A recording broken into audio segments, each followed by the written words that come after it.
ഒരു കഥ പറയട്ടെ. സ്വന്തം കഴിവുകൊണ്ടും കഷ്ടപ്പാട് കൊണ്ടും വളരെ താഴ്ന്ന നിലയിൽ നിന്ന് കൊടുമുടികൾ വരെ കീഴടക്കിയിട്ടുള്ള നായകന്മാരുടെ കഥ പല സിനിമകളിലും കണ്ടിട്ടുള്ളവരാണല്ലോ നമ്മൾ. ജീവിതം പലപ്പോഴും വഴിമുട്ടിപ്പോകുന്നു എന്ന് തോന്നുമ്പോൾ അവയെ എല്ലാം ചെറുത്ത് നിൽക്കാനും ജീവിതത്തിൽ ഉണ്ടാകുന്ന പ്രതിസന്ധികളോട് യുദ്ധം ചെയ്ത് വിജയിക്കാനും ഈ പറഞ്ഞ സിനിമകൾ പലപ്പോഴും ഒരു പ്രചോദനമായി മാറിയിട്ടുണ്ട് നമ്മളിൽ പലർക്കും. സിനിമയിൽ ഇത് സംഭവിക്കുമ്പോൾ അത് കണ്ട് കോരിത്തെറിച്ച് പോയിട്ടുണ്ട് പലപ്പോഴും. എന്നാൽ ചെറിയൊരു ഈഗോയുടെ പുറത്ത് തൻ്റേതായൊരു സാമ്രാജ്യം കെട്ടിപ്പടുത്തിയ ഒരാളെ പറ്റി പറയാം. വർഷം 1997. അമേരിക്കയിലെ അന്നത്തെ പേരുകേട്ട വീഡിയോ കാസറ്റ് റെൻ്റൽ ഷോപ്പായിരുന്ന ബ്ലോക്ക് ബസ്റ്റേഴ്സ് എന്ന കടയിൽ നിന്നും റീഡ് ഹേസ്റ്റിങ്സ് എന്നയാൾ ഒരു വീഡിയോ കാസറ്റ് വാങ്ങുന്നു. അപ്പോളോ 13 എന്ന സിനിമയുടെ കാസറ്റ് ആയിരുന്നു അത്. അന്നത്തെ കാലത്തും സ്പേസിലെ കൊളോണൈസേഷൻ എന്നതായിരുന്നു സോഫ്റ്റ്വെയർ എഞ്ചിനീയർ കൂടിയായിരുന്ന റീഡ് ഹേസ്റ്റിങ്സിൻ്റെ സ്വപ്നം. അതുകൊണ്ട് തന്നെ അപ്പോളോ 13 പോലെയുള്ള സ്പേസ് സംബന്ധമായ സിനിമകൾ അദ്ദേഹം ഒരുപാട് കാണുമായിരുന്നു.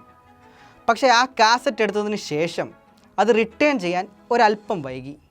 ഇക്കാരണം കാണിച്ച് ബ്ലോക്ക് ബസ്റ്റേഴ്സ് ഫൈനായി അദ്ദേഹത്തിൻ്റെ അടുത്ത് നിന്നും റെൻറ്റിനുമേൽ $40 വാങ്ങുകയുണ്ടായി. ഇത് റീഡ് ഹേസ്റ്റിങ്സിനെ അങ്ങേയറ്റം അസ്വസ്ഥനാക്കിയിരുന്നു. ഈ ഒരു ദേഷ്യത്തിൽ അദ്ദേഹം തൻ്റെ ജോലി രാജിവെക്കുകയും കൂട്ടുകാരനായ മാർക്ക് റാൻഡോൾഫിനോടൊപ്പം ചേർന്ന് 30 തൊഴിലാളികളടങ്ങുന്ന ഒരു കാസറ്റ് ഷോപ്പ് ആരംഭിക്കുകയും ചെയ്യുന്നു. പക്ഷേ ഈ സംരംഭം അവരെ സംബന്ധിച്ച് വലിയ ഒരു റിസ്ക് തന്നെയായിരുന്നു. കാരണം ബ്ലോക്ക് ബസ്റ്റേഴ്സ് പോലെയുള്ള സ്ഥാപനങ്ങൾ നിലനിൽക്കെ സിനിമകളുടെ DVD-കൾ തപാൽ വഴി അയക്കുകയും ഇവയ്ക്ക് ലേറ്റ് ഫീ ഈടാക്കാതിരിക്കുകയും ചെയ്തു. ഒരു ബിസിനസ് എന്ന നിലയിൽ വലിയ ലാഭമൊന്നും തന്നെ ഇവർക്കുണ്ടായില്ല. വളരെയധികം കഷ്ടപ്പാടിലൂടെയാണ് ആ കമ്പനി മുന്നോട്ട് പോയിക്കൊണ്ടിരുന്നത്. അങ്ങനെയിരിക്കെ ഇവരുടെ വെബ്സൈറ്റ് ആളുകളുടെ ശ്രദ്ധയിൽപ്പെടുകയും കൂടുതൽ ആളുകൾ ഇവരെ സമീപിക്കുകയും ചെയ്യുന്നു. ഇതിനുശേഷം അന്നത്തെ വലിയ കമ്പനികളായിരുന്ന സോണി, HP, തോഷിബ എന്നിവരോടൊപ്പം ചേർന്ന് ഈ ബ്രാൻഡുകളിൽപ്പെടുന്ന DVD പ്ലെയറുകൾ വാങ്ങുന്നവർക്ക് ഫ്രീ DVD റെൻ്റൽ സർവീസും ആരംഭിച്ചു. 1999 ഫ്രാൻസ് ബേസ്ഡ് കമ്പനിയായിരുന്ന ഗ്രൂപ്പ് ആർണൾട്ട് എന്ന കമ്പനിയിൽ നിന്നും കിട്ടിയ $3 കോടി വെച്ച് തങ്ങളുടെ കമ്പനിയിൽ ഒരു സബ്സ്ക്രിപ്ഷൻ സർവീസും ആരംഭിച്ചു. ഇതുകൂടാതെ $16 മുടക്കി കാണുന്ന ആളുകൾക്ക് സൗജന്യമായി DVD-കൾ നൽകുകയും അതിന് ലേറ്റ് ഫീ ഈടാക്കാതിരിക്കുകയും ചെയ്യുന്നു. $50 ലക്ഷം മാസവരുമാനം എന്ന നിലയ്ക്ക് കമ്പനി വളർന്നുവെങ്കിലും അപ്പോഴും ബ്ലോക്ക് ബസ്റ്റേഴ്സിനുണ്ടായിരുന്ന മാർക്കറ്റ് വാല്യൂവിനെ ഒന്ന് തൊടാൻ പോലും ഇവർക്ക് സാധിച്ചിരുന്നില്ല. അങ്ങനെ ഇരിക്കുമ്പോഴാണ് തങ്ങളുടെ കമ്പനി ബ്ലോക്ക് ബസ്റ്റേഴ്സിന് വിൽക്കാം എന്ന് റീഡ് ഹേസ്റ്റിങ്സും സുഹൃത്തായ മാർക്ക് റാൻഡോൾഫും തീരുമാനിക്കുന്നത്. ഈ ആവശ്യം അറിയിച്ച് ബ്ലോക്ക് ബസ്റ്റേഴ്സിനെ സമീപിച്ചപ്പോൾ അവിടെ നിന്നും തിരിച്ചു കിട്ടിയത് കടുത്ത പരിഹാസമായിരുന്നു. 2002 ആളുകളെല്ലാവരും തന്നെ DVD പ്ലെയറുകൾ വാങ്ങുകയും DVD-കൾക്ക് വലിയ ഡിമാൻഡ് ഉണ്ടാകുകയും ചെയ്തു. ഈ ഒരു സംഭവം അവരുടെ കമ്പനിക്ക് ലാഭകരമായി മാറി. തുടർന്ന് ഒരു തവണ കൂടി ബ്ലോക്ക് ബസ്റ്റേഴ്സിനെ അതേ ആവശ്യം ഉന്നയിച്ച് സമീപിക്കുകയും ചെയ്തു. അപ്പോഴും പരിഹാസം തന്നെയാണ് തിരിച്ചു കിട്ടിയത്. കാലങ്ങൾ ഒരുപാട് കടന്നുപോയി. കാസറ്റുകൾക്ക് മാർക്കറ്റിൽ ഡിമാൻഡ് കുറയാൻ തുടങ്ങി.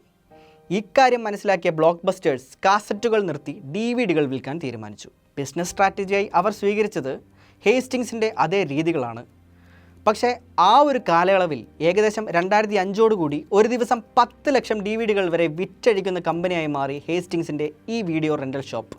അങ്ങനെ ബ്ലോക്ക് ബസ്റ്റേഴ്സിൻ്റെ മാർക്കറ്റ് പതിയെ നിലം പതിച്ചു എന്ന് തന്നെ പറയാം. അങ്ങനെയിരിക്കെ 2007 ആദ്യമായി ഹേസ്റ്റിങ്സും സുഹൃത്ത് മാർക്കും ഒരു ഓൺലൈൻ വീഡിയോ സ്ട്രീമിംഗ് പ്ലാറ്റ്ഫോമിന് തുടക്കം കുറിക്കുന്നു. പക്ഷേ ആളുകൾക്ക് തീരെ പരിചയമില്ലാതിരുന്ന സംഗതി ആയതുകൊണ്ട് തന്നെ അന്ന് ഇതിന് വലിയ രീതിയിലുള്ള ശ്രദ്ധ നേടാനായില്ല. എങ്കിലും DVD-കളുടെ വിൽപ്പന മൂലം കമ്പനി നഷ്ടങ്ങളൊന്നുമില്ലാതെ മുന്നോട്ട് പോയിരുന്നു. ഏകദേശം 2008 ആയതോടുകൂടി കൂടുതൽ നല്ല സിനിമകൾ ഇവർക്ക് ലഭിക്കുകയും സാങ്കേതിക വളർച്ചയുടെ ഫലമായി ആളുകൾ ആ സ്ട്രീമിംഗ് പ്ലാറ്റ്ഫോമിലൂടെ സിനിമകൾ ആസ്വദിച്ചു തുടങ്ങുകയും ചെയ്തു. അങ്ങനെ 2010 ഈ കമ്പനി സോണി, MGM, ഡിസ്നി തുടങ്ങിയ സ്ഥാപനങ്ങളുമായി കൂടുതൽ കരാറുകളിൽ ഏർപ്പെടുകയും അമേരിക്കയിൽ 25% ആളുകൾ കാണുന്ന ഒരേ ഒരു ഓൺലൈൻ സ്ട്രീമിംഗ് പ്ലാറ്റ്ഫോം എന്ന നിലയ്ക്ക് വളരുകയും ചെയ്തു.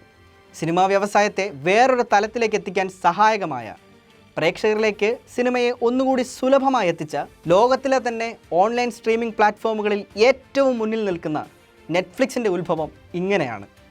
ചെറിയ ഈഗോയിൽ നിന്ന് ലോകം തന്നെ ഉറ്റുനോക്കുന്ന ഒരു സ്ഥാപനം തൻ്റെ പേരിലുണ്ടാക്കിയെടുത്ത റീഡ് ഹേസ്റ്റിങ്സും സുഹൃത്ത് മാർക്ക് റാൻഡോൾഫും എല്ലാ കാലത്തും എല്ലാവർക്കും ഒരു പ്രചോദനം തന്നെയാണ്.